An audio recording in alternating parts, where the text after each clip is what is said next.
Sitting on my front porch, listening to that rain come down, really puts me in a mind to take a leaf out of Grandpa's book and break out a couple of beers and sit around with my feet up.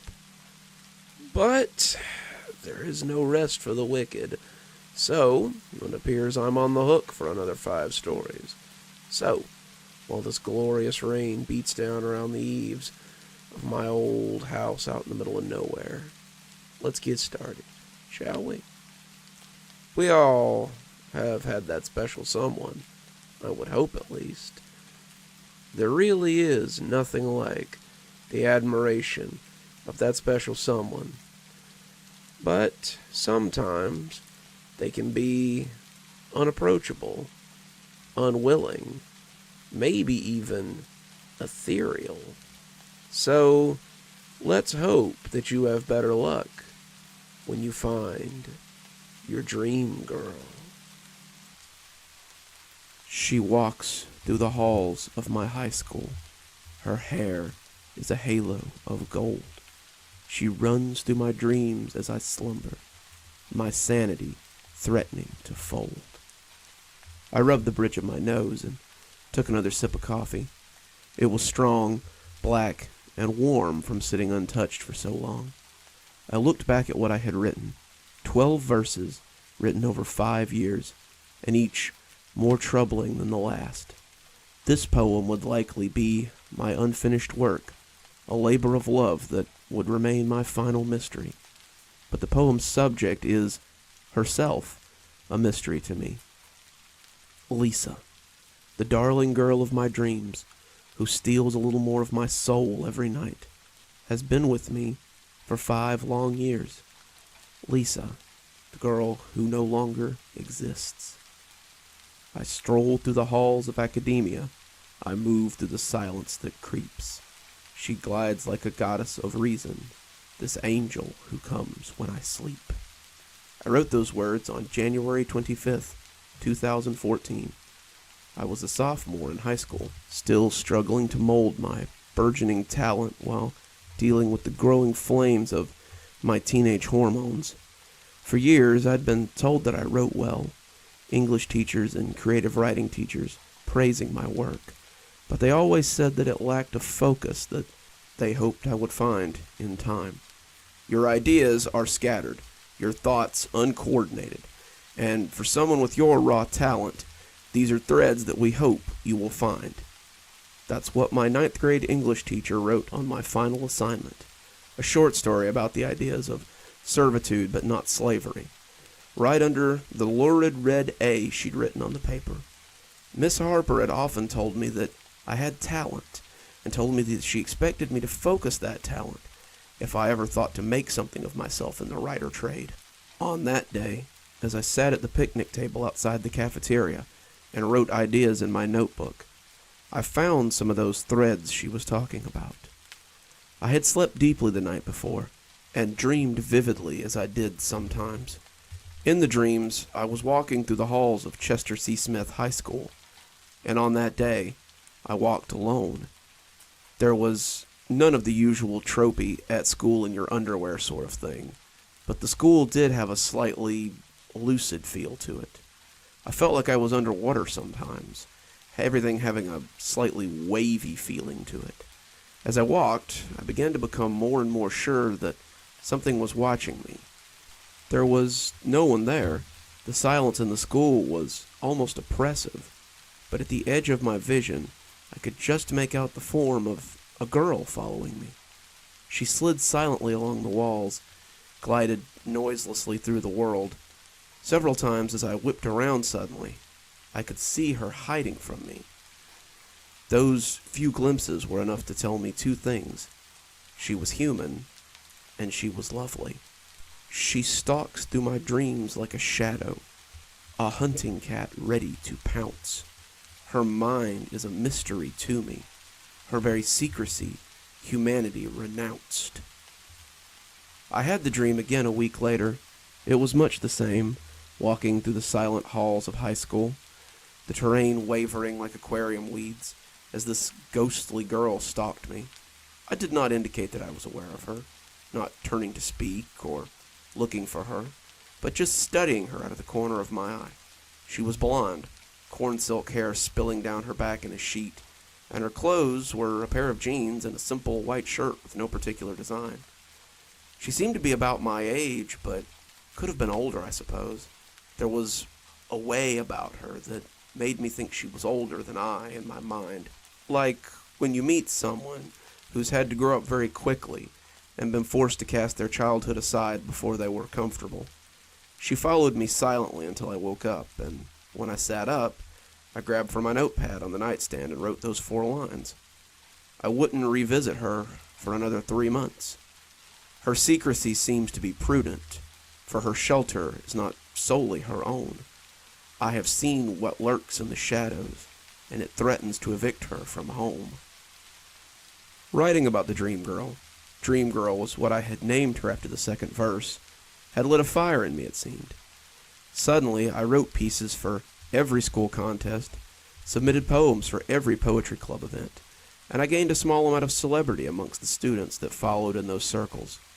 My teachers had always praised my work, but as my peers noticed my talent, I started to see this as more than a hobby. I began to believe that I might be able to make it outside of my high school community. When the spring poetry contest was announced, a contest held for students nationwide, I threw myself into it, heart and soul. I stayed up for 3 days, crafting the perfect poem, the most significant work of my life. When I hit send on the submission email, I slumped back into my chair and let the euphoria wash over me. It was Saturday night.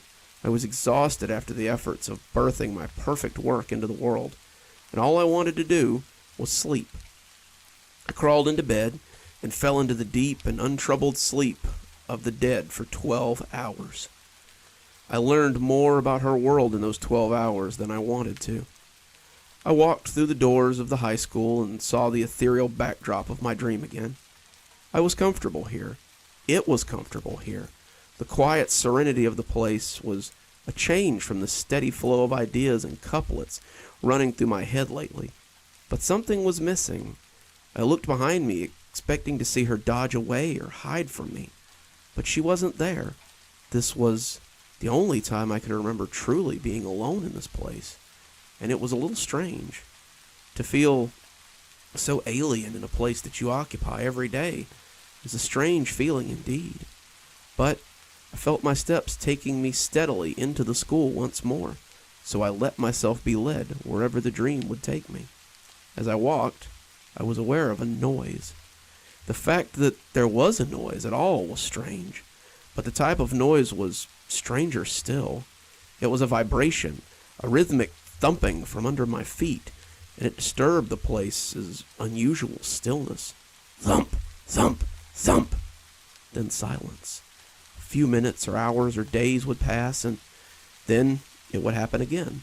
Thump, thump, thump, followed by a return to the same silence. As I explored the high school, I found myself drawn to the boiler room over by my civics class. The more I thought about it, the more I realized that the thumping was probably coming from the boiler room. It was a large subterranean basement used by the custodians for storing extra chemicals or broken machinery that they were hoping to fix someday. It was also where students of a less academic cast went to make out or smoke between classes, since it lacked a fire alarm. When I got close to the boiler room, I heard the thumping more clearly and realized I'd been right. There was definitely something in the boiler room, something big, and I doubted it was a group of teenagers necking a little too enthusiastically. When I wrapped my hands around the door handle, though, I was immediately thrown backwards into the lockers against the far wall as something came barreling through that door. It was her, the Dream Girl, and she turned to glare at me, teeth bared in a feral challenge. When she saw who I was, she stopped growling and scrambled down the hall towards my English class. I sat against the lockers, my backside aching where it had connected with the lockers, and listened to something big and angry make its way up the stairs. I didn't want to know what was making that noise, but I was powerless to do anything but sit there against the lockers. I'm not one to freeze up in dreams. I'm familiar with lucid dreaming, and probably led to me becoming a little too comfortable in this dream. But as whatever it was lumbered angrily up from the depths, I realized a fear I hadn't known since childhood. The slap on my shoulder brought me out of those fears, and as the blonde girl thrust her hand at me and spoke the first few words of our strange relationship. "If you don't want to die, then you'd better start running." She offered me a hand, and a moment later, we were flying down the polished halls. As we rounded the corner, I heard something burst through the doors. It sounded like an angry piece of construction equipment as it followed us, chewing up everything that got in its way. My guide took us down a hallway that led to another hallway that led to another hallway, taking corners at random before finally wrenching open the door to the custodial closet and pushing both of us inside. She closed the door behind us, cracking it a little as she peeked out into the hallway. All I could do was lean against the wall and pant. I was tired. I didn't ever recall becoming tired in a dream before, and as I sat, I realized my butt still hurt where I had hit it. I wanted to ask things, wanted to know what was chasing us, and why it was chasing us, but as the thumping footsteps got closer to our hidden cubby, I was filled once more with that sense of dread. I moved up beside her, peeking out into the hallway as a creature like nothing I had ever seen before dragged itself into view. It was shadow. It was darkness. And as its form slither crawled past us, I looked at its amorphous boundlessness. She closed the door quietly before it came even with us, and sat back in the closet as the creature moved off into a different part of the school. We sat in silence for nearly 10 minutes before I dared to speak. "What the hell was that?" She looked at me quizzically, and I feared that she was incapable of hearing me for a moment. I would later come to realize how long it had been since she had actually had anyone to talk to. She closed her eyes as I repeated my question and seemed to savor the sounds my words made. She relished them, burned them into her memory, rolled around in them like a dog with a smell that it likes. And when she'd finally absorbed them as much as possible, she answered me, "I don't know. I've been calling it shade for however long it is that I've been here." Her voice was thick with disuse, but it was cultured with just a hint of an accent that I couldn't place. She told me her name was Lisa. She told me that she believed she was 16, but she couldn't be sure. She told me that she'd been here for as long as she could remember. She told me that she could move between dreams. "Between dreams?" I asked. "What do you mean?" Instead of telling me, she showed me. Her hand looked like a starfish when she set it against the back wall of the janitor's closet. The pinkness of her skin stood out against the dingy wall and made it all the more apparent when the paint began to crumble and the wall started to melt away.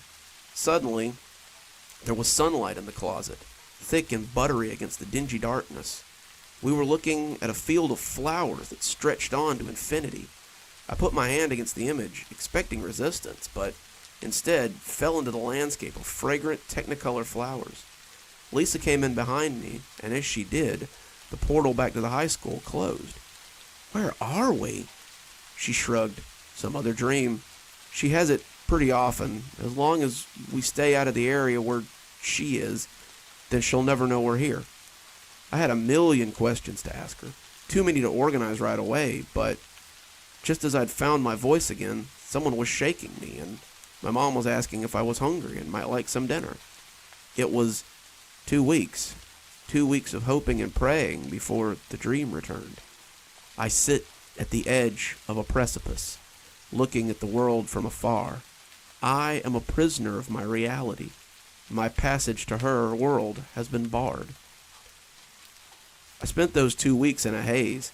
I received word that my poem had gone to nationals, and I think that my distracted nature was seen as dazed relief.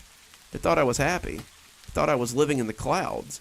In my mind, however, I just wanted to go back to the dream. She needed me, and I needed to know more about her. I spent those 2 weeks analyzing what I now knew about the dream. The first was that whatever happened in the dream happened in real life. I had woken up the next morning with a large bruise on my backside and a similar bruise on my shoulder. Either I had hurt myself outside the dream, and it had translated into the dream itself, something I doubted, or I could be hurt inside the dream. The second thing was far more urgent. I needed to find out how to instigate the dream. I tried recreating the events that had led to the dream, dragging myself to the edge of collapse or overworking my mind without rest until I dropped, but it was no use. 2 weeks later, I hadn't had so much as a dream that I could remember in the little amount of sleep that I'd gotten. As I went to sleep that night, I focused all my mental faculties on the dream itself, how it had felt, the landscape I'd been in, and as I focused, I could feel my mind slipping off to sleep. I awoke in the high school again. I ran through the halls, heedless of what else might find me, and it wasn't long before she tracked me down again. She dropped into the hallway before me, seemingly from nowhere, and when she saw me, her face split into a wide grin. She ran to me, wrapping me in her arms. She smelled ethereal as I wrapped my arms around her as well, like old dust or sour memories or the universe itself. "I didn't think I'd ever see you again," she said, and in her voice I heard relief. "Her world lies alongside my own, my dreams the key to her realm. But how did she come to reside here? Her own dreams have been overwhelmed." She took me back to the field of flowers. Then she answered my questions. I asked her probably about 1,000,000 questions as we sat together in the field. She had found a tree that sprang from the flowers, and we sat there as she told me her story. Till that moment, I believed she was older than I, maybe by as much as 5 years, but as she spoke, her girlhood came back to her. She drew her knees in close, her blonde hair creating a curtain through which she peeked at me, and she seemed embarrassed by the story. No, not embarrassed, I guess. I now realize she was afraid that telling it to me would make it real. She'd had her own dream once. She couldn't remember what had happened before it, but she could remember there being a before.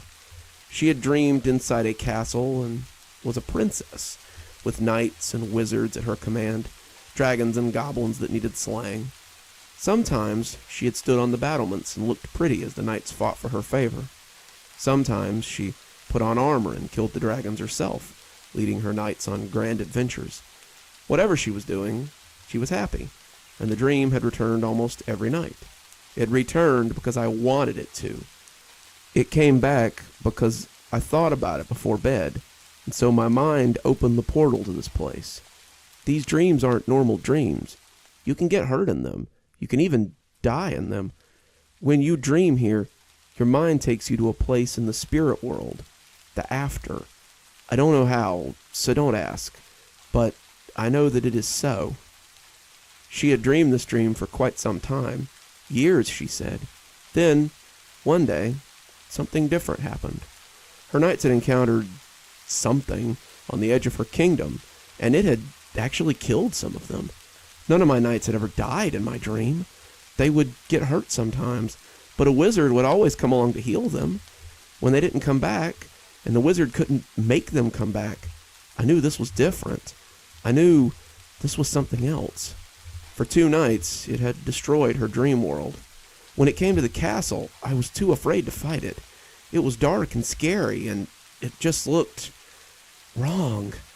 I hid inside the castle, unable to face it, and as it broke down my walls, I closed my eyes and tried to wake up. I tried and tried, but it wouldn't happen. And when it finally got me, I woke up somewhere else. That was when she discovered that she could make portals between dreams. She'd thrown her splayed hand out against the wall of the castle as the bulbous thing had loomed over her, and suddenly a circle had appeared in the wall. It showed a desert in the throes of a sandstorm, and she jumped through it without a second thought. She'd woken up in someone else's dream. She floats like a dandelion dreamer, adrift on the seas of a dream, never to return to her own mind, her world never to be as it seems.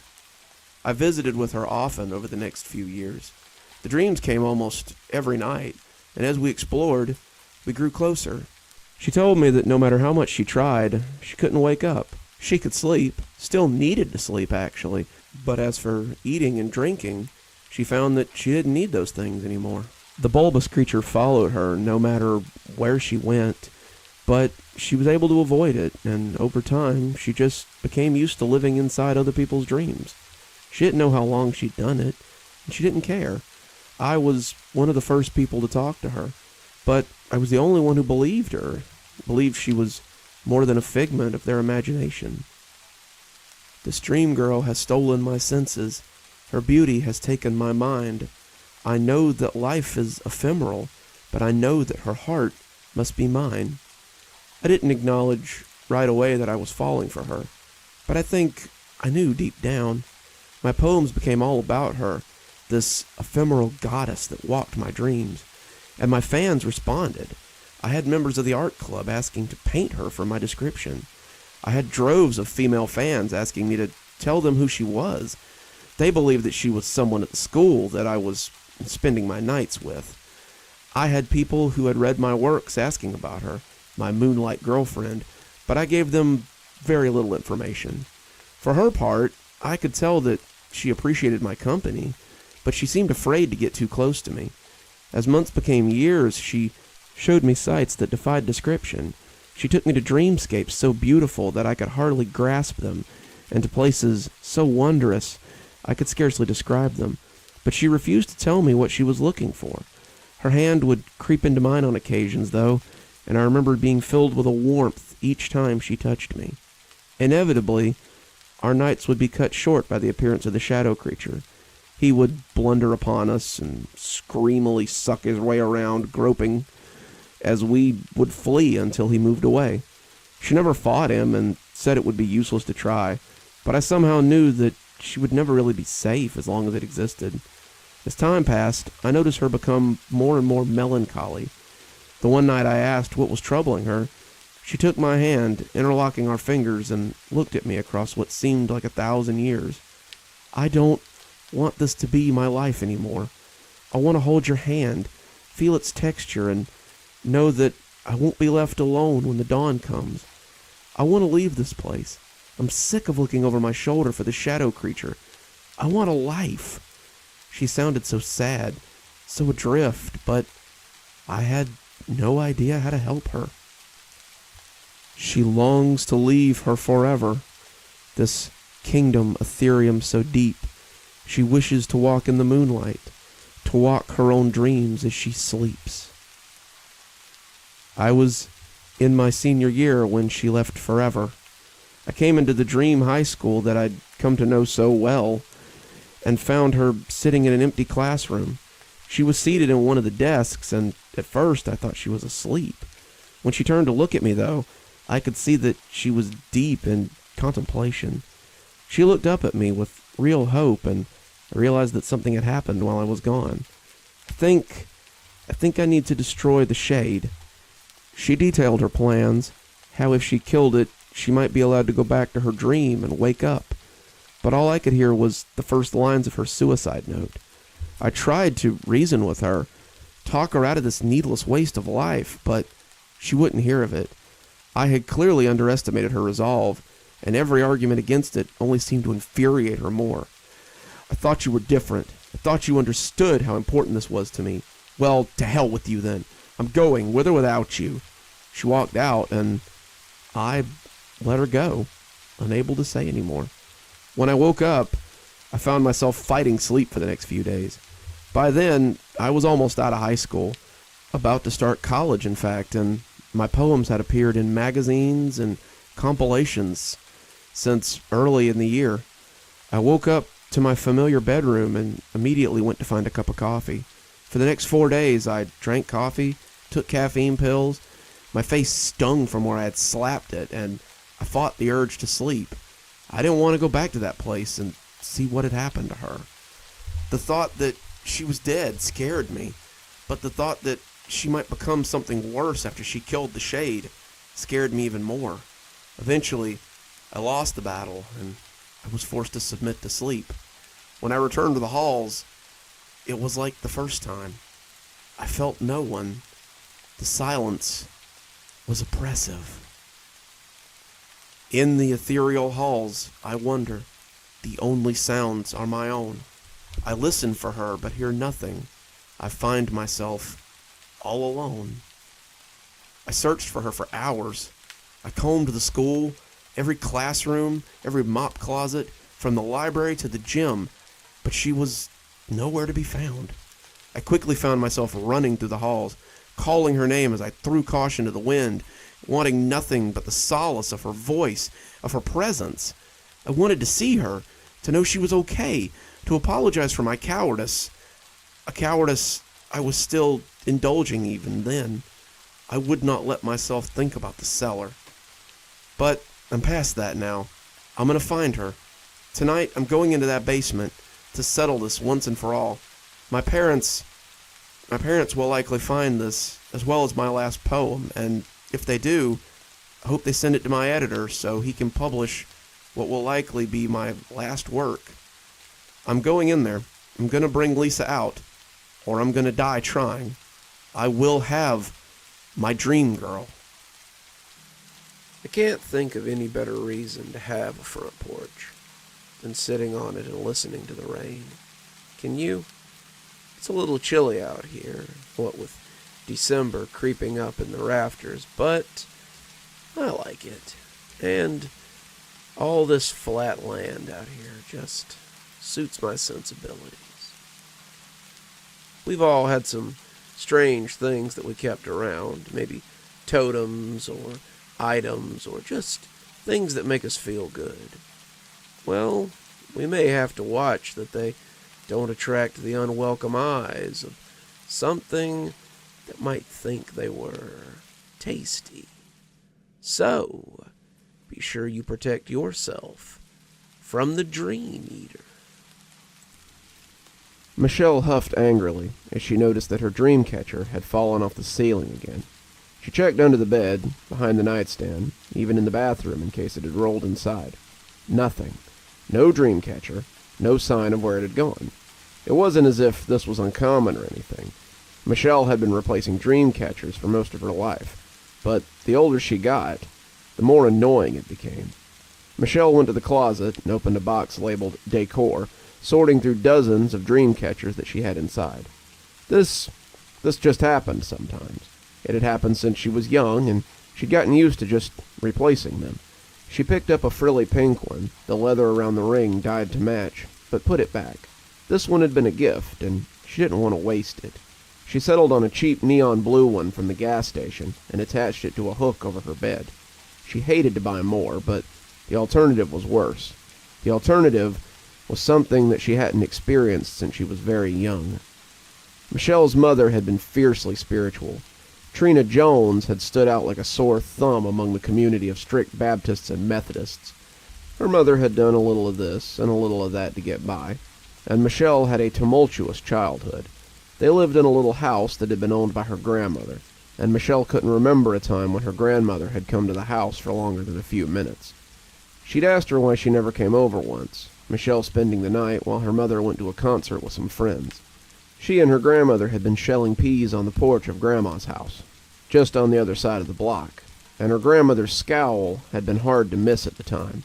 "I hate to see what your mother's done to that house. It offends my senses, but God forgive me, I won't cast her out.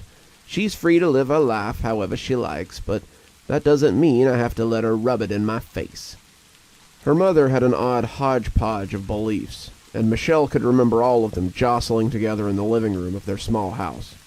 Trina, though her grandmother had always called her Grace, was an old hippie, and she had been taken with paganism and druidic ideas as she followed her friends on the road before Michelle was born. She had also liked the ideas of Buddhism, Taoism, and several other Eastern spiritualities.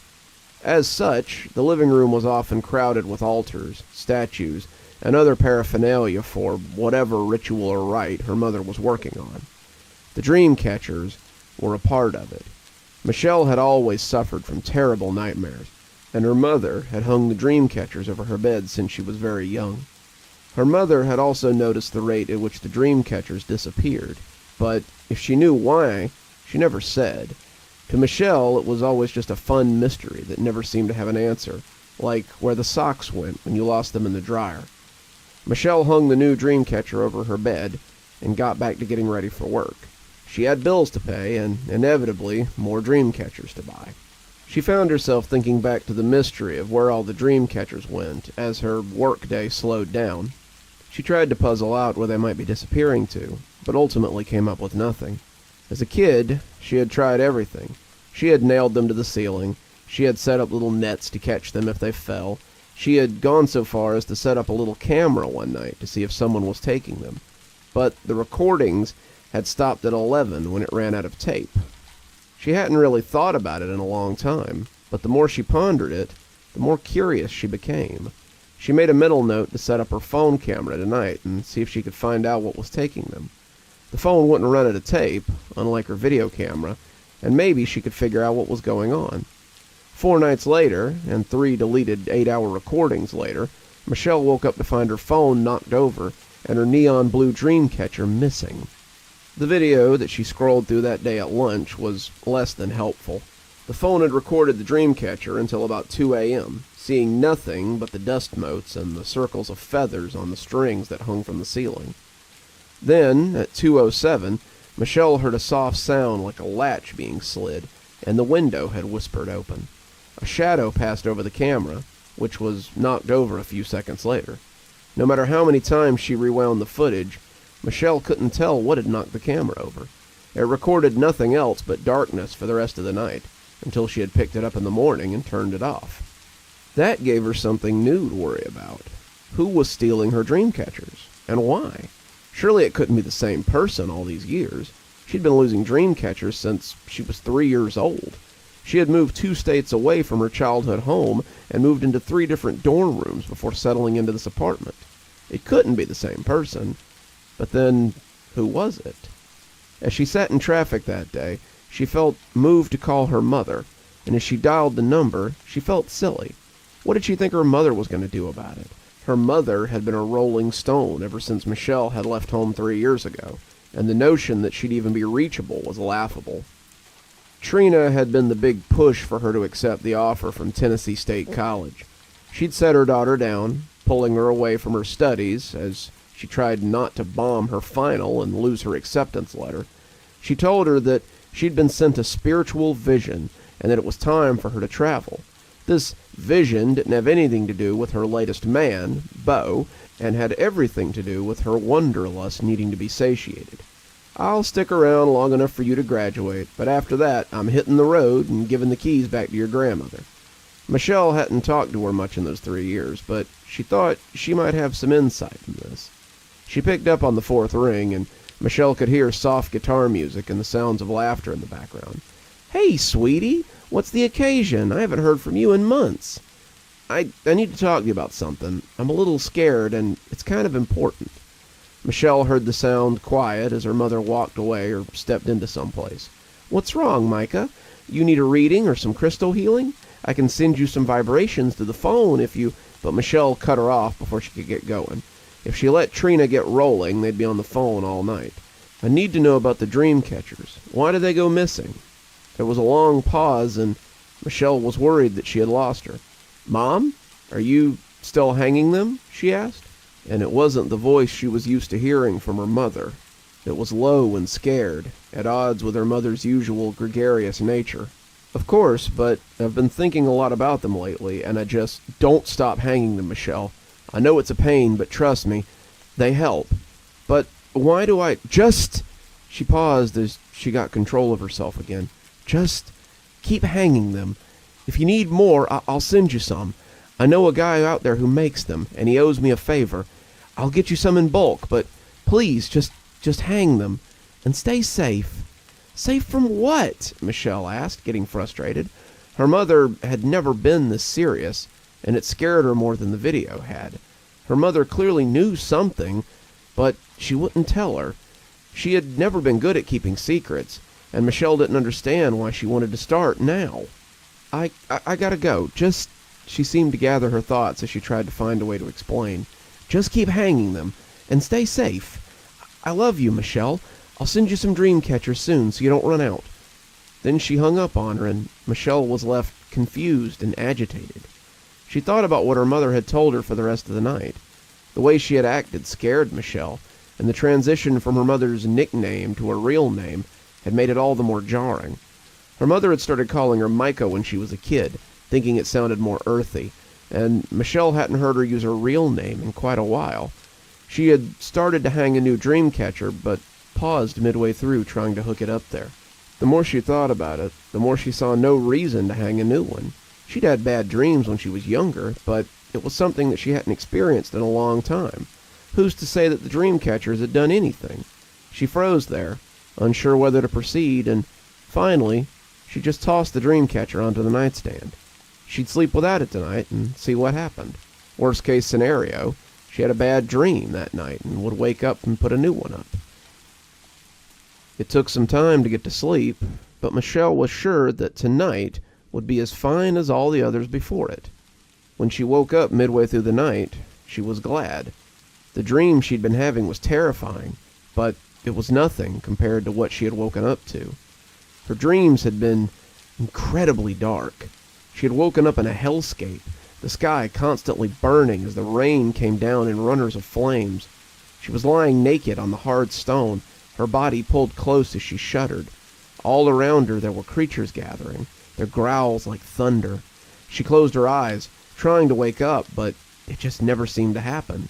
She was stuck, waiting for these creatures to come in on her, and as the first lunged at her, its bony mouth snapping, she came awake like a deep sea diver from the depths. She thought for a moment that she was still sleeping, until she felt the pressure in her ear. She had never felt anything so intimate, so violating, and the feeling made her shudder in utter terror. She swiveled her gaze to the left and saw something large and pale crouching beside the bed. It looked like a giant white bug, its body pale and wrinkled. It was hunkered below the side of the bed, like a kid wanting to ask a question. Its bald head gleamed in the moonlight, and Michelle realized that her window was open again. The long red tongue that slid over the edge of the bed and into her ear was as hard to miss as the pale horror kneeling there. The tongue bulged her eardrum, making her head feel far fuller than she was used to. It felt like it might be going all the way to her brain. What was he doing? Was he trying to eat her? What was going on? The tongue slid soupily out of her ear as his piss-yellow eyes grew large. He had noticed that she was awake. As it reached its full height, Michelle realized how big it was. 7 feet tall, each arm tipped with 6 long claws. As it loomed over her, Michelle worried that it would finish what it had started. Its long tongue slid over its thin lips, and they turned up at the corners as it took her in. "Don't worry," it whispered, its voice high and waspish. "I need you alive, so I can continue to feed. I must admit, it's nice to get a taste from the source again. I usually get your tasty floating snacks, but today I got a real treat from the old country." Its tongue slid over its lips again, its face a rapture as it remembered the flavor. It climbed out of her window, its body groaning as its bones leaned into the twists. But Michelle felt utterly paralyzed. She didn't understand what was going on. What in the world was that? Had that been what her mother had been trying to protect her from? Had she known about it? Why hadn't she just told her? Michelle pulled her knees to her chest, the terror sending shudders up her frame, and as the birds began to chirp and the sun sent pink fingers over the edge of her window, she finally reached for her phone. Her mother sounded sleepy when she picked up. It sounded like she might have been expecting the call. "So, you saw it, then?" Michelle couldn't answer right away, managing only a small grunt of acknowledgement. "Did it hurt you? It never did when you were a kid, but you knew it would come after me then?" It wasn't a question. When you were young, you started having night terrors. You would wake me up every night with the most terrible screaming, and I didn't know what to do. Worse than that, you drew pictures of the dreams the next day. Flaming skies, terrible creatures, just the bleakest places imaginable. I didn't know what to do. One night I woke up before you started screaming, and felt like I needed to go make sure you were okay. That was when I saw it. He was leaning down over you, his tongue coming out of your ear, and he seemed to be drinking something out of your head. He ran when he saw me, bending out of the window like a serpent, and that only deepened my confusion. That was when I tried the dream catchers. It was on a whim. I didn't know whether it would work, but when it stopped your night terrors, I thought that maybe it kept him away. When they started disappearing, I figured out what was going on. She stopped, collecting her thoughts, and Michelle could hear the sounds of crickets making music in the background. Wherever she was, it was someplace green. Michelle could almost see the trees and feel the breeze, and she suddenly wished that she was with her.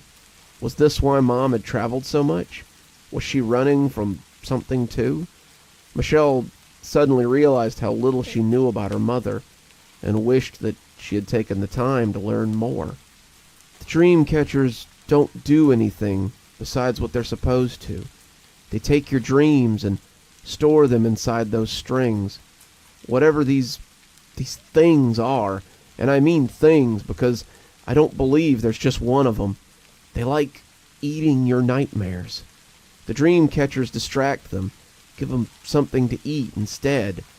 That's why you need to keep hanging them. Michelle wanted to ask more, wanted to know if her mom had any idea about the places she saw in her dreams, but instead, she just reached for the dream catcher on her nightstand. I'll be in touch, Michelle whispered, hanging up as she stood on the bed to attach it to the ceiling.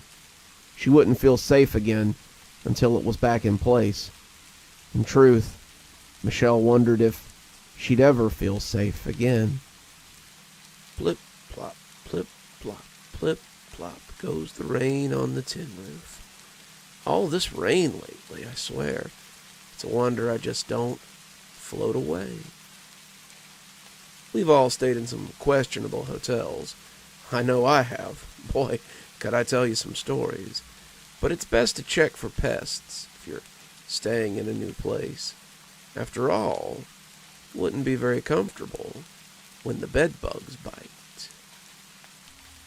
It's the little things sometimes. A good meal, a familiar song on the radio, a soft bed to sleep in after sleeping on benches or in sleeping bags for the past few years. The last one had been tainted for me after that night. I didn't think of myself as homeless. I had a beautiful house in Tampa, Florida, where my wife and my kids lived.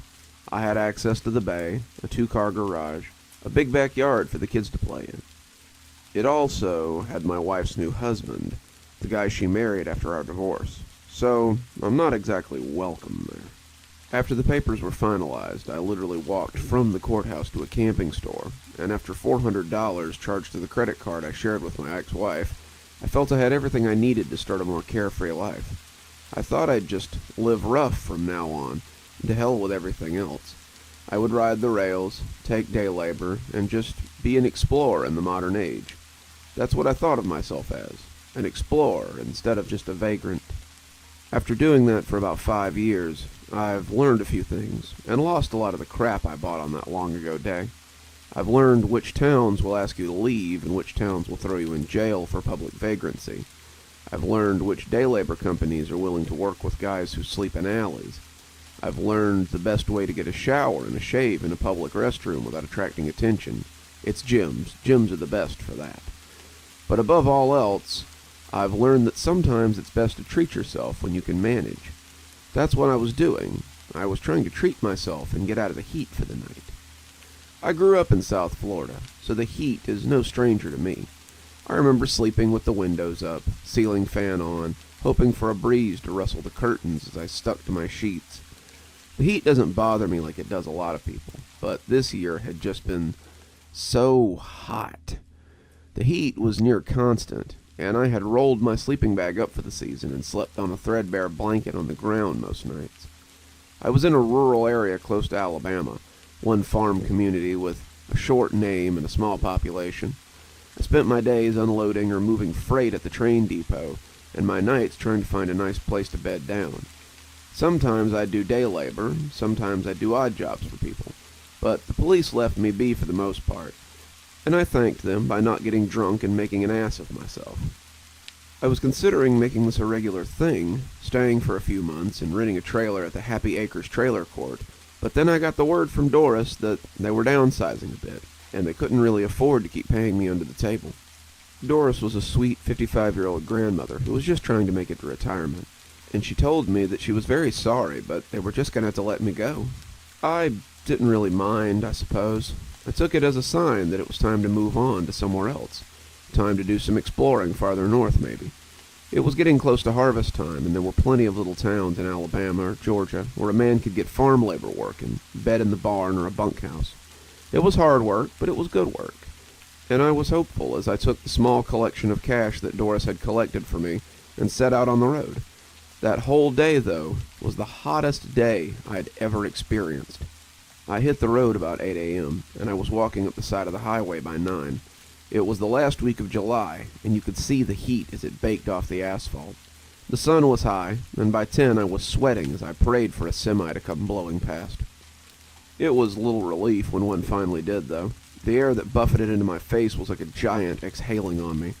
I thought longingly about the big fan running on the docks and how I could catch a long breeze between unloading and loading trains as I drove my forklift underneath it. By afternoon, I was miserable. My back felt like it weighed about 500 pounds, and the straps dug into my sore shoulders. I was in Alabama. I had stopped at the rest stop to use the bathroom at the border, but I was a good piece from Dothan, the closest big city. If I could get there, I could get some day labor, or find a farmer looking for laborers for the season. I could even just pick up a job at a depot, or as a fry cook or something, so I could afford to stay indoors until it was time to move on again. As I walked that first day, I even dared to dream that I might find something less temporary, and make Dothan a long stop. I had grown up on a farm, picking vegetables and milking cows and taking care of horses, and the idea that I might get along with some farmer and become his stableman or his labor foreman was appealing. On the other hand, I was a lapsed accountant, too. I had worked for an office in Tampa and could easily get back with a place and make that my life again. I could get an apartment, have a stable job again, maybe even see my kids sometime if they wanted. Like I said, big cities are sometimes full of possibilities, and there's little else to do on the road but daydream.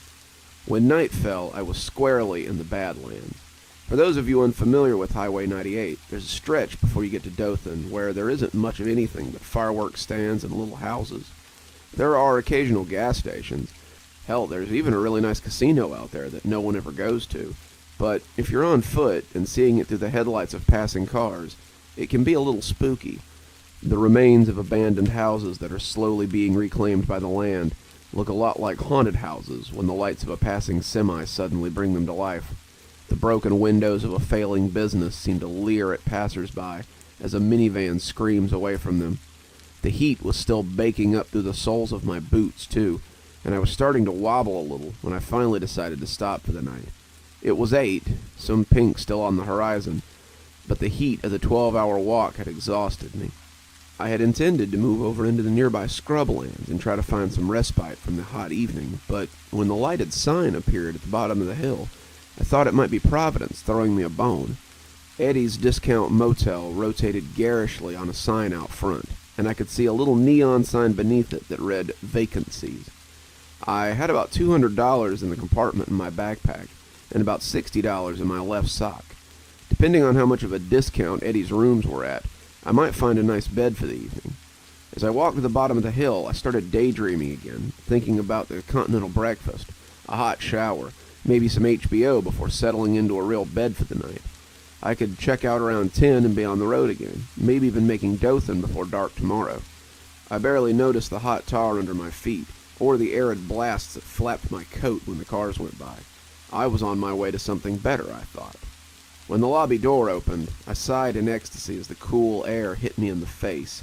The lobby was dingy, and calling it so might even be charitable. The furniture was of the bus station variety, and there was a magazine sitting on one discussing the first term of Barack Obama. My daydreams about continental breakfast drifted away, and I approached the plexiglass booth that housed Eddie, I assume, with trepidation. Eddie was a middle-aged man, his thinning hair pulled back into a ponytail as his Pantera t-shirt struggled to contain him. Even through the glass, I thought he looked distinctly greasy, and he looked up from whatever he was watching on his laptop with some misgivings. "I ain't got any spare change, pal, and I don't let people just crash in my lobby." I rolled my eyes, this sermon being pretty common amongst people who've never lived rough. Actually, was wondering if I could rent a room for the night.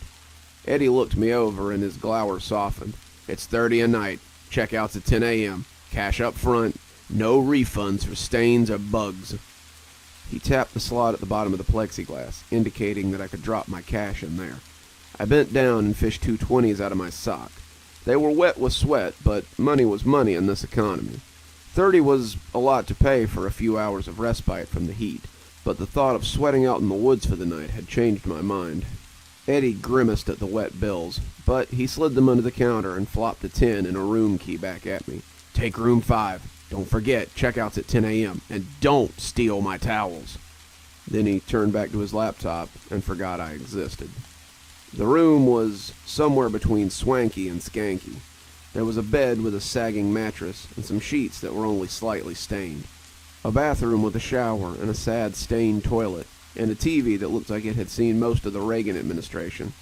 All in all, it was a shithole, but it was better than sleeping in the woods. The only thing I cared about was sitting under the big window, and when it started pumping out cold air at subarctic temperatures, I was glad that I had shelled out for the room. The shower was amazing, but it was also the first indication I got that something was off. I left my clothes on the floor and climbed into the hot deluge. My skin felt like I'd stepped into a heat bank for a few seconds, but it passed as the hot lava coursed down my scalp. How long had it been? How long had it been since I'd had a real shower? How long had it been since I'd stood in a real shower, slept in a real bed, watched TV, had it all to myself? My eyes snapped open, though, when I heard the click of nails on the linoleum. The rings of the Dollar General curtain almost screamed as I yanked it hard to the side. My first thought had been rats. This place was slummy enough to have them, but I didn't see anything. The floor was stained, but my clothes were the only thing on it. I looked at the door, but it was closed. No rat could have squeezed under that thing. I pulled the curtain back, and it just started washing the day's sweat off of me when I heard it again. It was subtle, like claws on the lino, but when I looked at the curtain, I slammed hard against the cold plastic wall. My mind was trying to make sense of what I was seeing and coming up short. It couldn't be what I was looking at, but I couldn't find any other way to explain it. The curtain was crawling with something big, something that looked like beetles. They were scuttling over the curtain, 4, 5, 7, 8, and as I slid into the ringed basin of the tub, I started hyperventilating a little. They were scuttling, their feet making the same clicking as they had on the bathroom floor. I couldn't see their eyes, but I could feel them. They glared at me through the curtain as the steam clouded around them. As the water fell on my head, I gasped in pain as the shampoo I'd been working into my scalp ran into my eyes.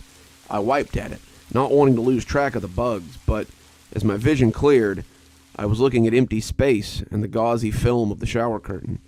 The bugs were gone, out of sight, but not out of mind.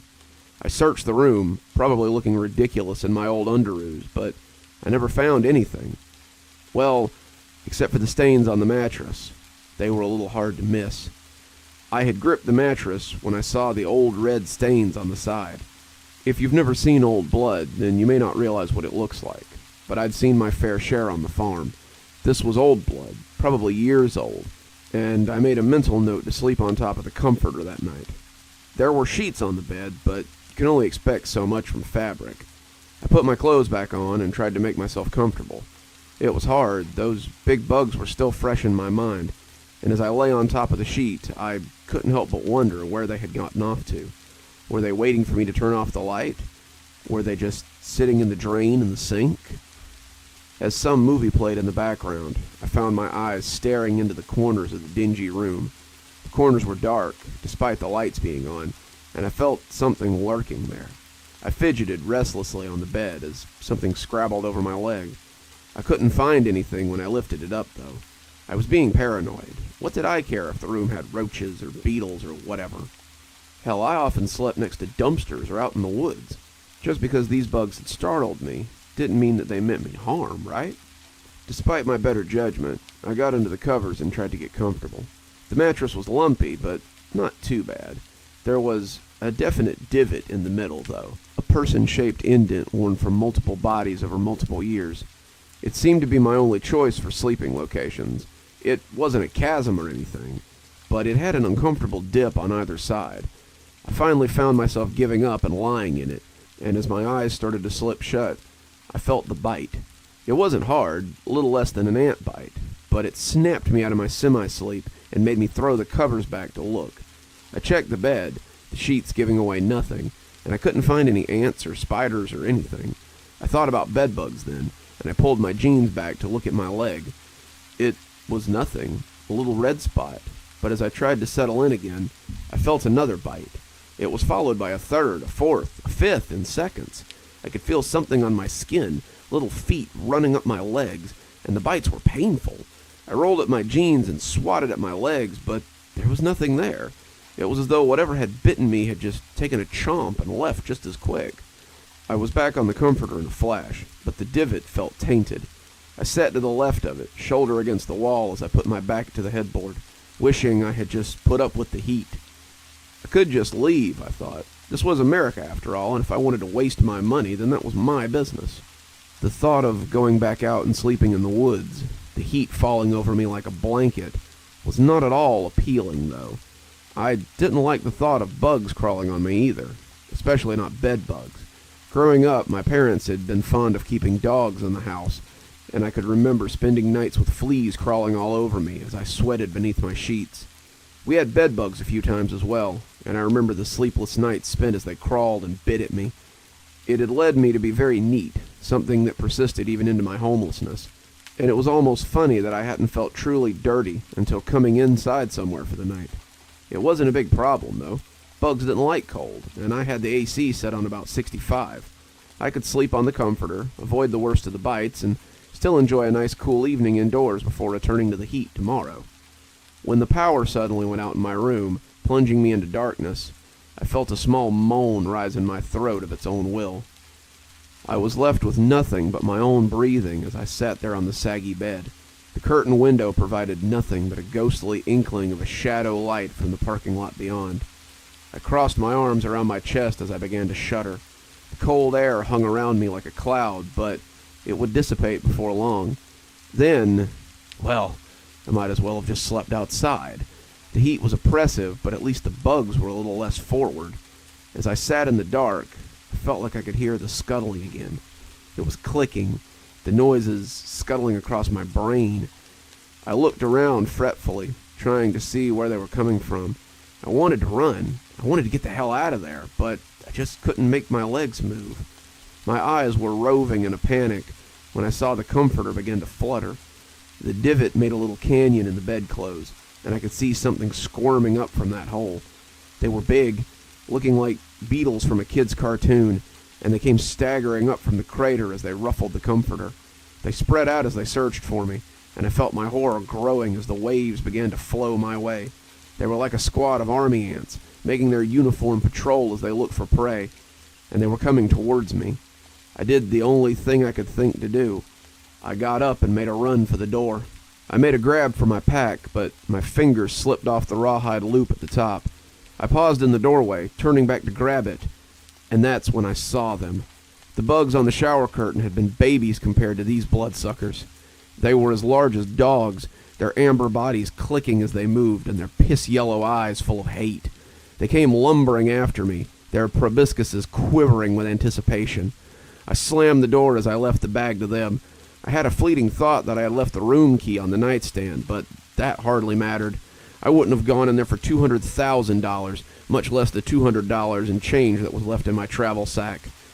That's how I ended up running up the interstate towards Dothan with nothing but the clothes on my back and $10 on my sock. I must have looked pretty silly, but I didn't care. I was glad to be out of there, glad to be in the muggy air again, happy to have escaped with my life. And when the man in the Farmall truck came and picked me up a half an hour later, driving me the rest of the way to Dothan, I was glad to be able to feel the breeze that ruffled my hair. It felt better than Eddie's air conditioning ever could. Whenever I get the wanderlust again, I just think back to that night 3 years ago, and I count myself lucky to have gotten out with my life. It turned out that Dothan was some of the things I had been looking for, and others I hadn't even thought about. I found work, I found a place to stay that wasn't a park bench, and when the farm I got hired to pick pecans at was out of pecans for the season, the farmer was already having me work on his books to get him and his finances back in order. I moved into a little rental on the land, and I'm glad to say that my wandering days are over for now. I put this story here as a warning to those who still wonder, though. Eddie's prices may seem like a good deal, but watch out for the things you get on top of the bed and the TV. Those bed bugs have teeth, and you may end up as just another stain on the mattress if you aren't careful. I like to take a nap after I sit around and listen to the rain, but some of the writing I get up to, I don't know. Sometimes I think the rain really soaks the darkness into my gray matter, really brings out the good horror. Wouldn't you say? We've all had some strange occurrences around faith, but what happens when the thing you thought you were worshiping is a little different, a little more of the eldritch variety? So, let's find out how deep your faith goes. Let's find out the depths of your faith. I'm sitting at my computer, soaking wet in the clothes I've been wearing all evening. I want to get this all down while I can still remember it perfectly. I say that like I'll ever be able to forget it. I was raised Baptist. I've lived in the Deep South for most of my life, and it was normal to be religious, even zealously so. I went to the usual activities: Bible vacation school, church camp, church 3 nights a week, sermons on Sundays, and until I went to college, I was pretty much a regular churchgoer. Once I left for college, kind of getting out of that environment, I kind of fell off, though. Suddenly, passing classes was a little more important than keeping up with my spiritual health. Suddenly, parties and dating were more important than my relationship with God. So I blinked one day and realized it had been almost 15 years since I'd been to church, and I thought I might like to experience it again. A quick Google search showed me a church in my area that wasn't too far out of town and seemed like it'd be a good fit for me. I saw from their community Facebook page that they were having an event on Saturday. Just a meet and greet for new members, bring a covered dish for the potluck, with a spiritual event to follow where new members could get baptized and join the church. I didn't have anything going on Saturday, so I thought that sounded pretty good. I made a macaroni casserole, one of the few things I actually knew how to make, and on Saturday, I sat at about 3 p.m. in my best church clothes. As I pulled up outside the church, I was worried that I might be a little underdressed in my button-up and work slacks. People were going in, men in suits, crisp white shirts, ladies in long dresses, and kids in the sort of Sunday school clothes I was used to seeing at different churches. Made me think there might be a dress code. I was new, though, and figured that if I wasn't within that dress code, they'd let me know. So I took my dish and headed for the fellowship hall that was set off beside the church. I walked in the side door to a very familiar scene. The welcome was immediate and warm. A woman came to take my dish to the table as the pastor came to introduce himself as Pastor Marshall.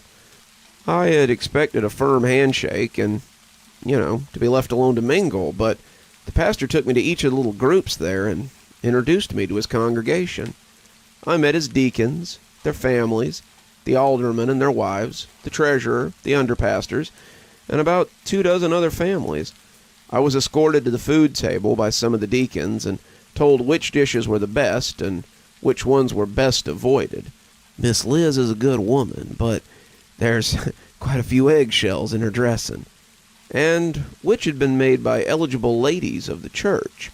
Miss Conroy's daughter's about your age and makes a great pecan pie. I was spirited away to a table where I was bombarded with questions and anecdotes and given the usual church gossip.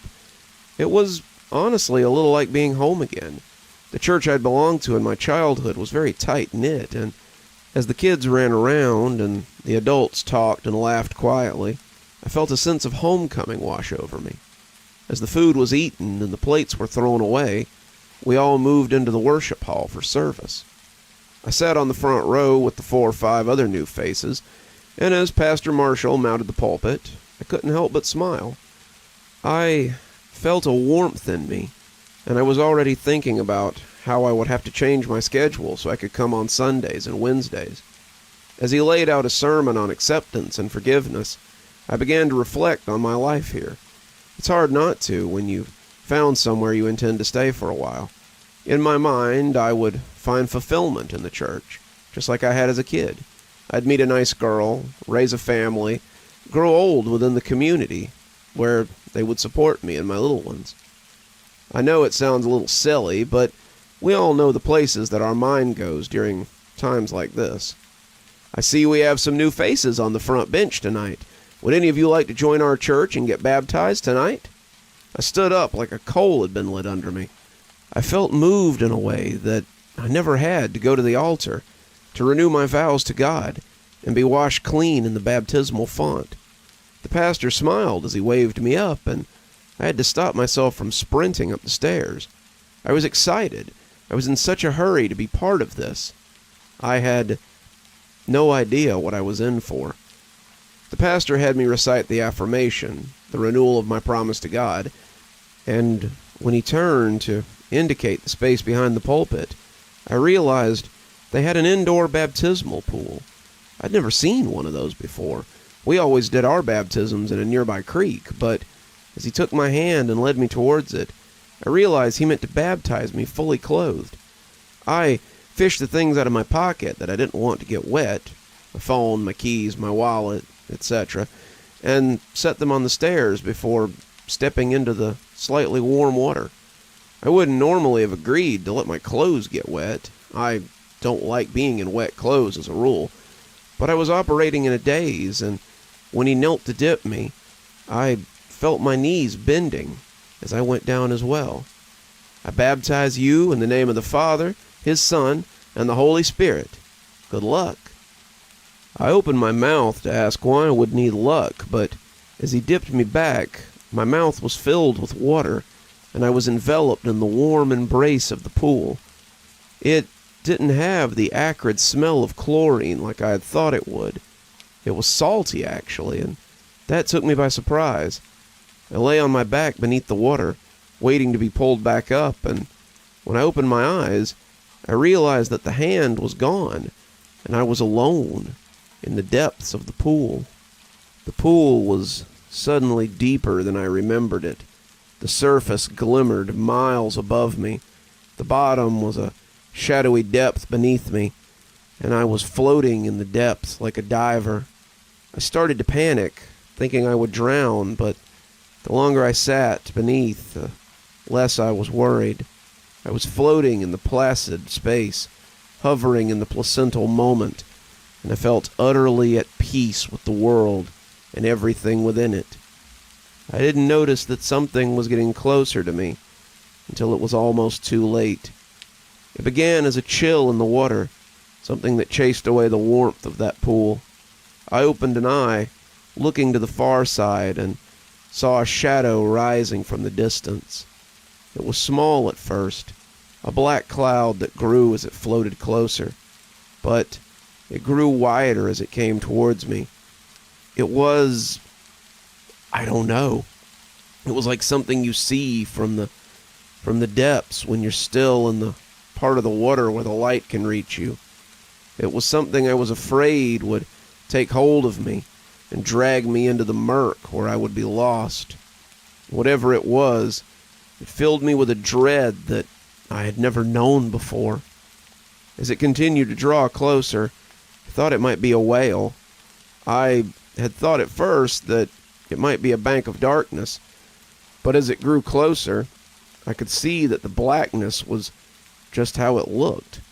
It seemed to exist inside its own fog of murk, and what I could see wasn't terribly pleasant. Its skin was gray, pebbly like a stony shore, and it appeared scaled or maybe ridged, Its eyes were huge, and the closer it got, the smaller I felt. It was massive, beyond the description of size or dimensions.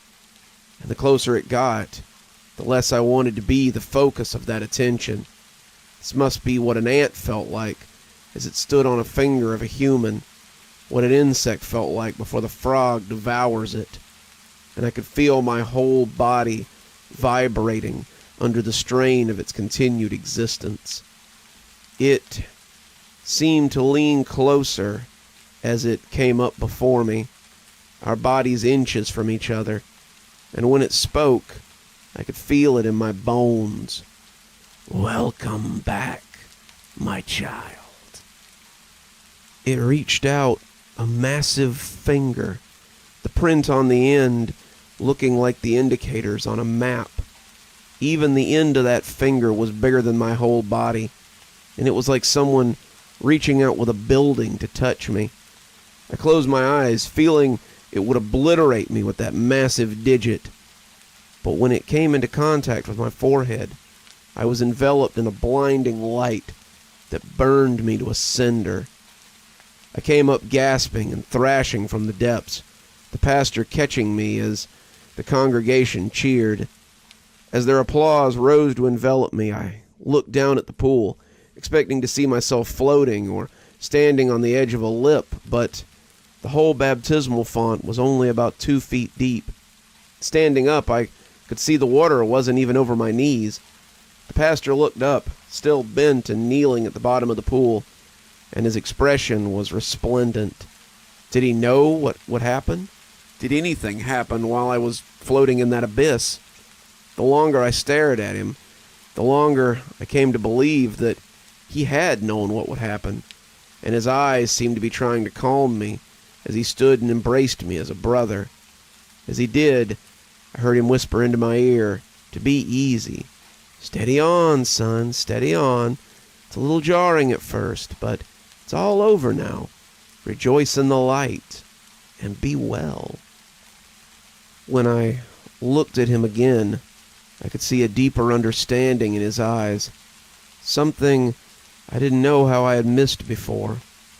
When I looked out across the congregation, it was a look I saw mirrored in them as well.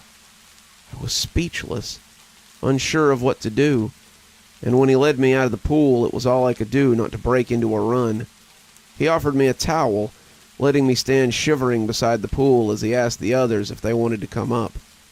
When the second man approached, seeming more hesitant than I had been, I grabbed my things and snuck out the choir entrance that led to the fellowship hall. It was empty now, the whole space covered in semi-shadow, and within that shadow, I could feel the regard of whatever had spoken to me in the depths. The next thing I knew, I was in my car and driving too fast from him. It was a miracle that I didn't get pulled over, though I briefly wondered who I had to thank for that. As I sit here now, my shaking has nothing to do with the cold. If this was the God of my father, the God I've been praying to all my life, then I think I'd rather be an atheist.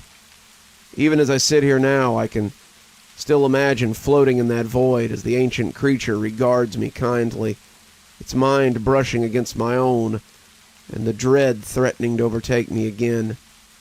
I'd pray for oblivion, but I know what's waiting there for me now. One more story for you. Then I think I'm going to crack a book of my own and see what there is to be seen. Maybe one of my Stephen King hardbacks off the shelf. I don't know. They've just been begging to be read lately. TV can be quite a blessing sometimes. We all have our favorite programs, things we love to watch, things that bring us joy. Sometimes we have to make sure those things don't dominate our lives in strange and unforeseen ways. So, if you're thinking about watching a little TV later, be sure to avoid whatever channel is playing Dark Haven. "Rachel, are you sitting right in front of that television again?" came her mother's high, reedy voice from the kitchen. "No," Rachel called back, her voice incredulous, as if her mom would just assume something like that. Like she'd just hear the TV, always television to her, and always in the tone of deepest scorn, and assume that Rachel was sitting 5 feet from it. In truth, it would have likely been easier to split the atom than slide a piece of notebook paper between Rachel's face and the murky glow of the old television set. Like most of the children who had reached the age of 10 in this time of technological marvels, Rachel found her entire world balanced within the glow of that box. In it were held the 500 TV channels of her life. Sports, cartoons, news, cartoons, current events, cartoons, and the scary movies that her mother would have had a fit if she knew she were watching. Rachel quickly spooled the channels through to the 5 or 6 that showed scary movies, being careful to move the volume down to 2 little green bumps that would ensure her mother didn't hear the TV. Her mother would have an absolute coronary if she knew Rachel was watching anything that wasn't approved family television by the Council for Moral and Ethical Values. Even in her head, Rachel always assumed this name was delivered in a reedy, nasal voice of a cultured and obviously boring old man. The whole town was like that, so caught up in their own ancient sense of what was right and wrong that they didn't seem to understand that times were changing. It was like Burrow was caught in the 50s sometimes. All the kids in town lived on their TVs. It was just a way of life. She spooled through the TV guide and saw that 3 movies were playing later that she wanted to see. Carrie was playing at 10:30, but that was much too soon. Her mother might be good and asleep by 11, but not by 10:30. The other channel, however, was showing Child's Play at 10:30, followed by something called Darkhaven. As she read the description, she knew that Darkhaven was the one she wanted to see tonight.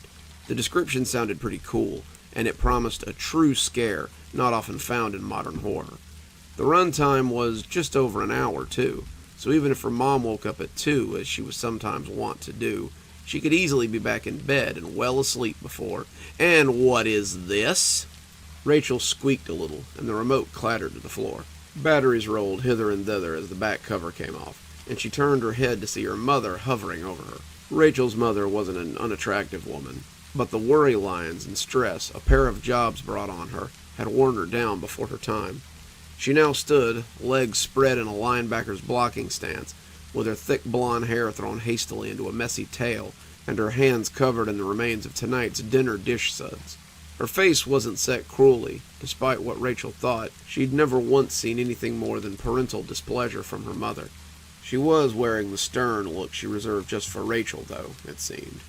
"Nothing," Rachel said again. Just trying to give herself nightmares for the next 500 years, she said as she bent down and pushed the button on the front of the TV. It went off with a little staticky smack sound that reduced it to nothing but a dumb, lifeless box. "Off to bed now. It's well past your bedtime. The idea that I'd allow such filth in my—" But Rachel had listened to just about as much as she cared to of that. She'd frozen on the bottom step like a ballet dancer, preparing for her opening move. Now what an opening move this was likely to be. "They aren't filth, Mother. I happen to like horror movies. If you weren't so close-minded, maybe you'd find out that you like them too." Her mother's stern face had flushed red at that, the deep scarlet it always turned before the two had one of their more and more common arguments. "Don't you dare take that short tone with me, young lady. This is still my house, and as long as you live in my house, you will follow my rules, and you can forget about TV for 2 days because of your sass." Rachel was affronted. But that's not fair. What am I supposed to do for 2 days? There's nothing else to do in this stupid town. No one ever wants to play outside or come over to visit. They all just want to watch TV. "Well, for 2 days, I guess you won't be one of them. Maybe you can be the first one to actually go out, and why don't you just admit it? Why don't you just admit that you hate me? Why don't you just admit that you love making my life miserable?" A silence hung between them for a minute. Rachel was walking down a dark path, but she didn't care. She knew that what she would do next would hurt her mother, hurt her worse than she'd ever hurt her before, but she didn't care. "And just where did you get an idea like that? Why would I hate you?" Her mother's voice was incredulous and low, as though it was all she could do to breathe out the words. "I heard you once, talking to Mrs. Dempsey, talking about all the things you'd do if only you didn't have children. all the exciting things the two of you would do if only you didn't have children at home to take care of. Well, why don't you just go and do them? Because I honestly wish that I didn't have a mother." She didn't even stop to see how deeply she had wounded her. She stormed upstairs and slammed her door shut between herself and the whole stupid world. She came awake all at once and looked over at the clock on her bedside table. 11:30 p.m. She couldn't believe she'd dozed off. What if she'd missed it? She'd already had to miss Child's Play thanks to her mother's stupid racket. She rolled away from the clock and couldn't help feeling sorry for her mother. She'd expected another fight, a longer punishment maybe. She might have even sassed her way into what her friends called a spanking, which her mother had never believed in. Instead, she'd just cried. Rachel had heard her climb the stairs from underneath her covers and was sure that the door would open any minute. Her mother would come storming in with a belt or a paddle or maybe even just her hand and a still glowering rage at her cheeky daughter. But instead, she just went to bed. She'd opened her door and flopped out onto the big bed she'd once shared with Rachel's father before he left, and began to cry. Rachel couldn't remember ever hearing her mother cry, not even when she was 3. Her father had left, saying it just wasn't working out. He didn't love Rachel's mother anymore, and hadn't even bothered to say anything to Rachel. For the better part of an hour, her mother had sobbed furiously, choked anguished sobs that she didn't think would ever end, at least until she'd heard them change into deep, rhythmic snores. This had been at about 10:05, but Rachel hadn't dared to sneak down to the TV. Her mother could be shamming, though Rachel didn't think she was. Rachel didn't want to risk missing the movie she really wanted to see, because she had been too hasty. She'd seen Child's Play about 100 times anyway, and had decided to close her eyes just for a second when 11:35 p.m. She'd sneak down to the living room in about 20 minutes, just to make sure that her mother was still good and asleep. No sense spoiling it now by being overeager. She rolled over, and her guilt rolled with her. She shouldn't have said that to her mom. It wasn't fair, and thinking about it now, her mother probably meant nothing by it. Whose mother didn't want a life where they didn't have responsibilities or children? Rachel was mature enough to understand that, but 11:38 p.m. But it was still a rotten thing to say. Rachel was here, and her mother thinking that way made her feel like she didn't care whether she lived or died. And she was always such a bother anyway. "Rachel, clean your room. Rachel, finish your vegetables. That's not appropriate subject matter for a child your age, Rachel." What did she know anyway? Who was she to judge what was and wasn't right for her to do? 11:39 p.m. Rachel rolled over angrily, and now time was being slow on purpose. She listened closely again and could still hear her mother's deep snoring from the other room. She could probably sneak down right now and catch the climactic ending of Child's Play. Her mother would never be the wiser. But no, Rachel wouldn't spoil it for a bad slasher flick ending that she'd seen 100 times. She'd bide her time until 11:41 p.m. She was sure that she could sneak down and not get caught. She felt her eyes getting heavy again and stifled a yawn. She would not get tired and fall asleep. That was not an option. She lasted this long, and she would last a little longer. She'd have to make sure she didn't fall asleep on the couch or something, like that one time a few months ago. Luckily, her mom hadn't woken up till nearly 7 after the storm had knocked the power out.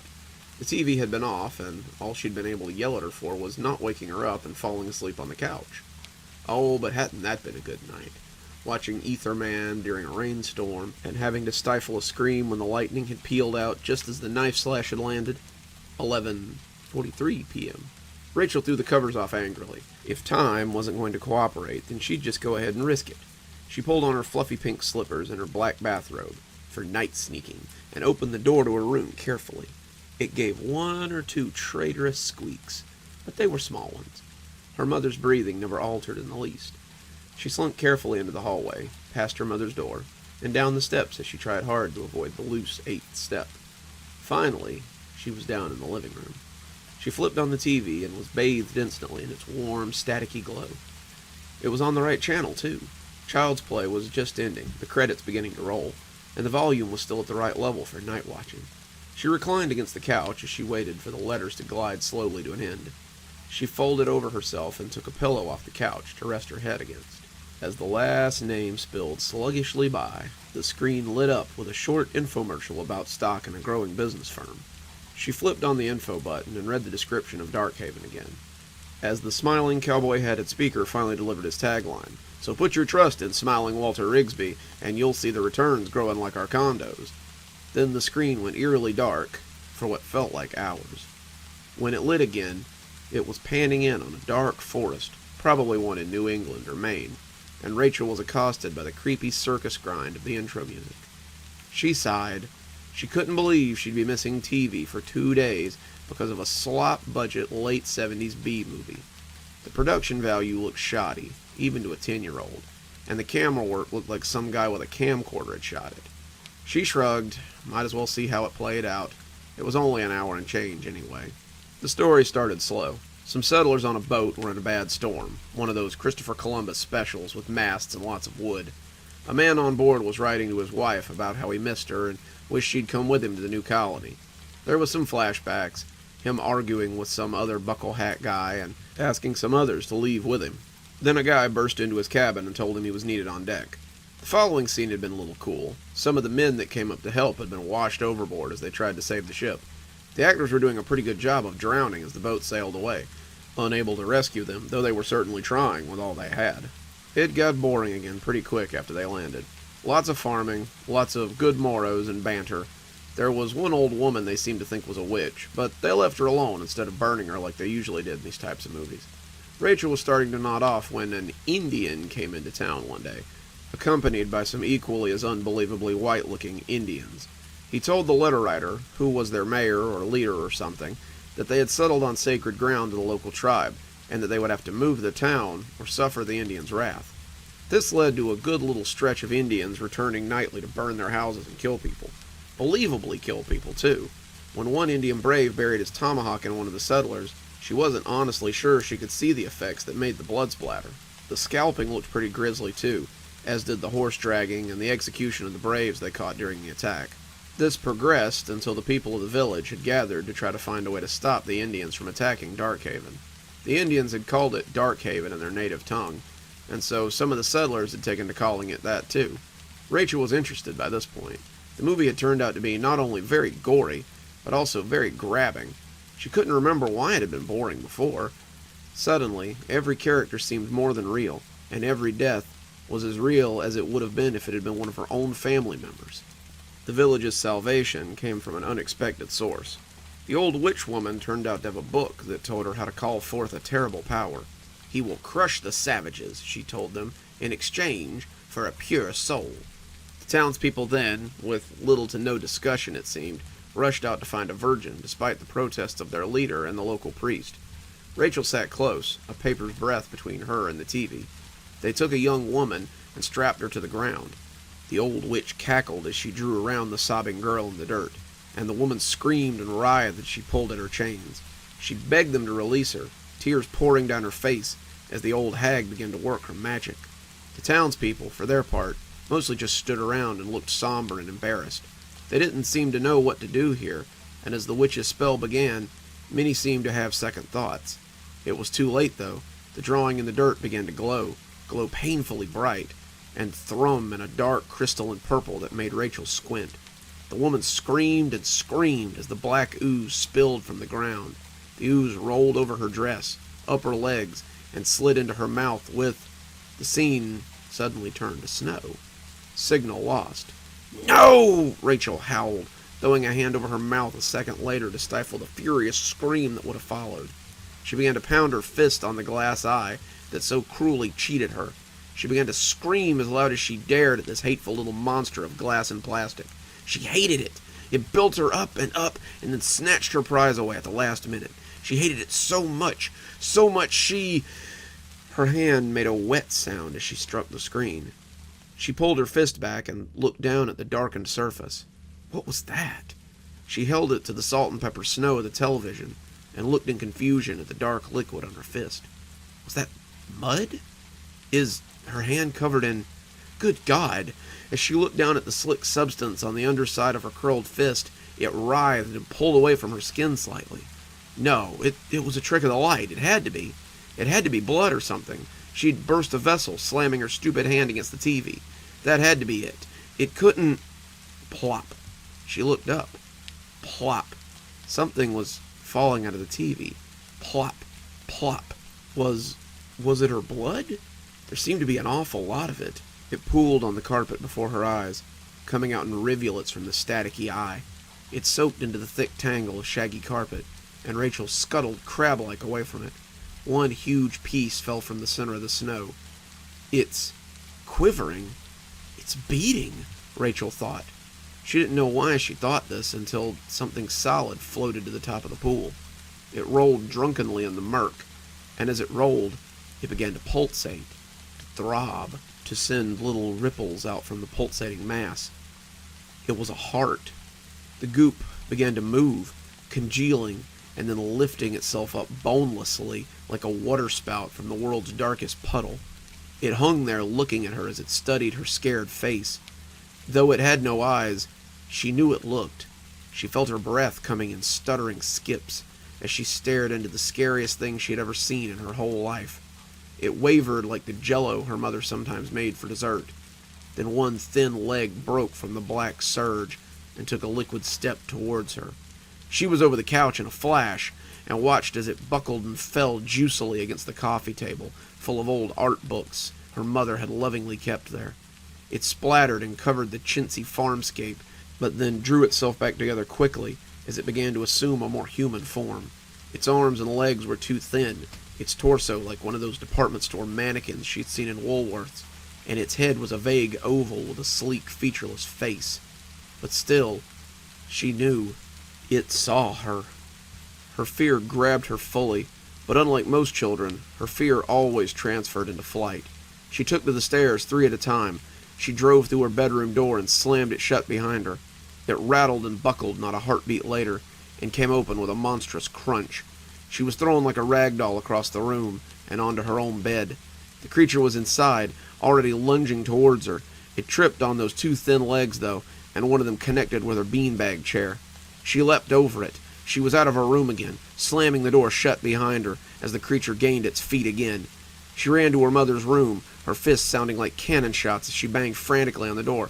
"Mom! Mommy! Please! Help me!" Her mother, dressed in the same rumpled clothes she'd come home in, threw the door open, brandishing a long wooden bat as she came into the hallway. She looked left, looked right, and then dropped panting to clutch at Rachel. "Honey? Rachel, what's wrong?" "A man, a thing, it's in my room, it's...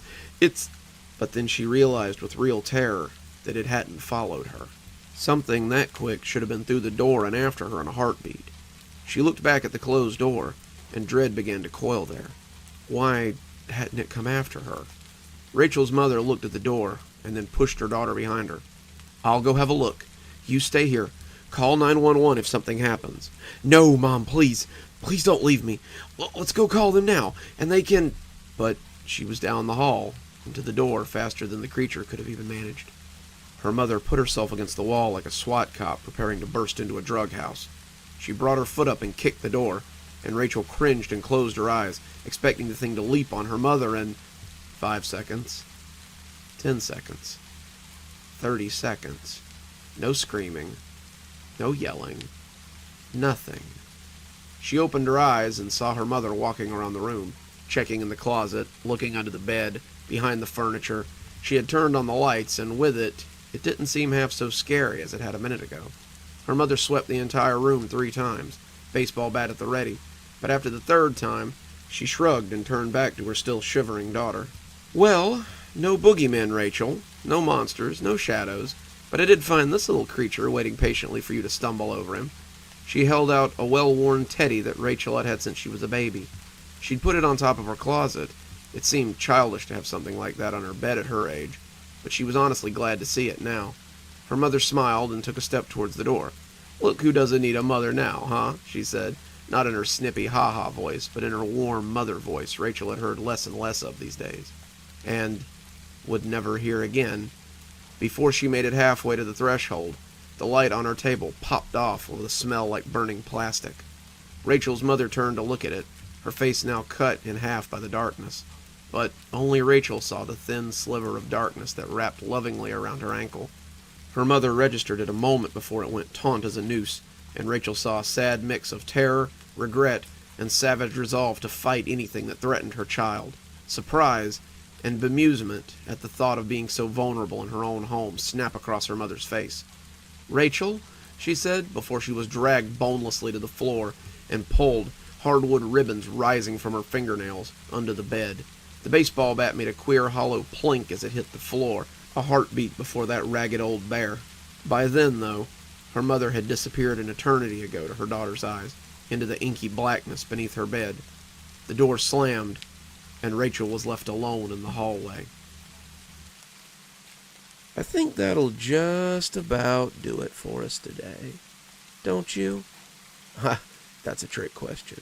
You guys would let me ramble on all day, we both know. But this will conclude another episode of Cozy Horror with me, Dr. Plague. I do hope you'll join me some other time, though. Till then, have a wonderful day and a spooky evening.